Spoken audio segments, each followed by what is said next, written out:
Welcome back. We're continuing our study of myths and their themes. So far, we've been studying the myth of Icarus and his flight. We're going to use this myth to study an important aspect of Greek mythology. We've covered what features myths contain. Characteristics of myths include taking place in the ancient past. They're used to explain things in nature. They explain human nature.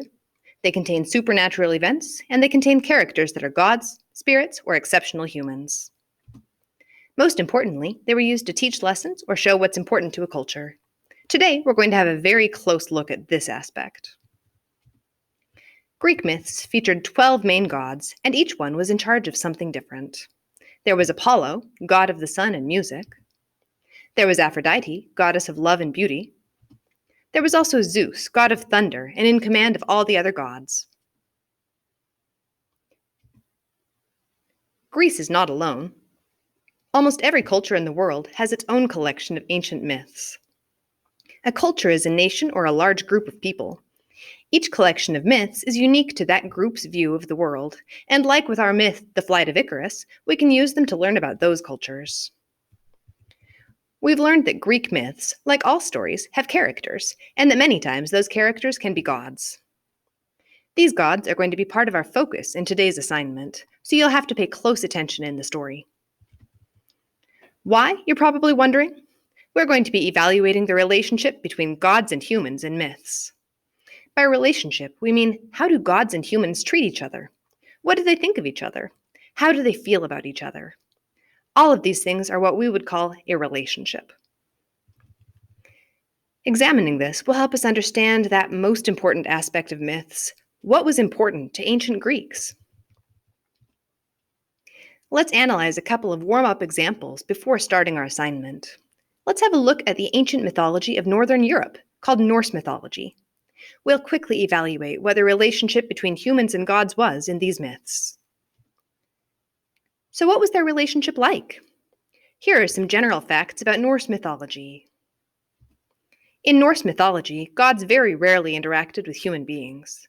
In these myths, gods created the first humans and then mostly left them alone. Many Norse myths focused on the constant wars of the good gods and the evil gods. Eventually, these wars destroyed the ancient world in an event known as Ragnarok, similar to the Battle of Armageddon in the Holy Bible.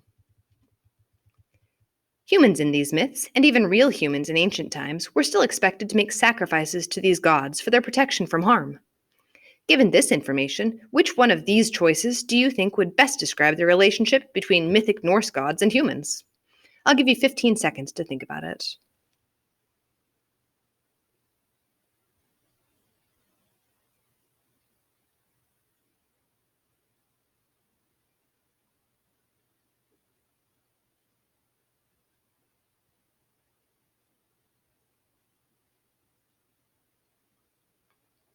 We should probably go with A.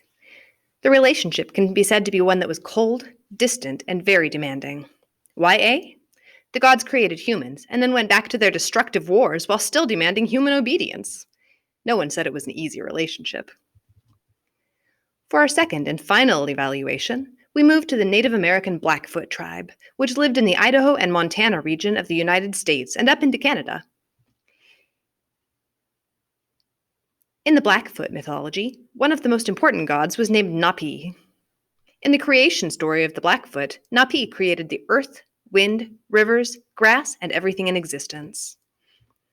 As a kind favor to the humans inhabiting the earth, he made sure the bison on the plains were tame enough for the people to hunt and use for a food resource.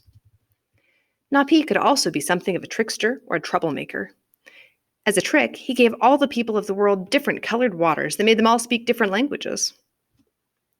However, throughout the myths, this god also teaches the Blackfoot people important things about life and survival. Given this information, which one of these choices do you think would summarize the relationship between the mythic Blackfoot god and humans? I'll give you 15 seconds to read and decide.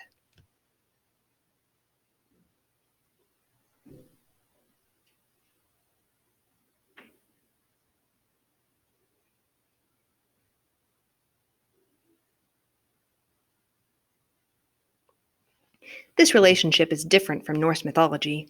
It is a relationship that is giving and protecting, but sometimes a little difficult. Napi created people and blessed them with the needed resources to survive, but did something slightly cruel to amuse himself. Now that we've practiced, we're going to refocus on Greek mythology with the flight of Icarus. Like we just did, examine the relationship between the sun god Apollo and the human characters.